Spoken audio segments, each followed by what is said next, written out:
আসসালামু আলাইকুম সম্মানিত ভিউয়ার্স, কেমন আছেন? আমি মোহাম্মদ জাকারিয়া, চিকিৎসক মোটিভেশন স্পিকার। আপনাদের মাঝে স্বাস্থ্য বিষয়ে আলোচনা নিয়ে আসলাম বন্ধুরা। বিভিন্ন সময় বিভিন্ন ধরনের আলোচনা নিয়ে এসে আজকেও স্বাস্থ্য বিষয়ে আলোচনা। বন্ধুরা অনেকে কমেন্ট বক্সে কমেন্ট করেছে যে ইদানিং ডায়রিয়া হয়ে যাচ্ছে।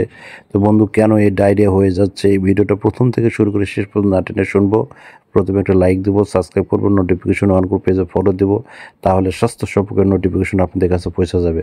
তাহলে বন্ধুরা মনোযোগ দিয়ে শুনুন, যেসব অনিয়মের মধ্যে আমাদের এই সমস্যাগুলো হয়ে যাচ্ছে আমরা কিন্তু বুঝতে পারতেছি না। সেটা হচ্ছে যে আমরা কিন্তু পেট খুশি রাখার জন্যে আমরা কিন্তু পেট ভরে ভরে এবং খাচ্ছি, সেক্ষেত্রে কিন্তু পেটের সমস্যা হয়ে যাচ্ছে। আর একটা বিষয় হচ্ছে যে যাদের পেটের সমস্যা বা খুব পরিমাণ শাকসবজি খাচ্ছি, সেই ক্ষেত্রে কিন্তু এই লুজ মোশন হয়ে যায়। আর একটা বিষয় হচ্ছে যে অতি তাপ দেওয়া হলে কিন্তু আমরা বিভিন্ন ধরনের ডাল বা আমিষ জাতীয় বেশি বেশি খাচ্ছি, সেই ক্ষেত্রে কিন্তু ডায়রিয়া হচ্ছে। তো বন্ধুরা, নিজেকে ভালোবাসুন, সুস্থ রাখার চেষ্টা করুন।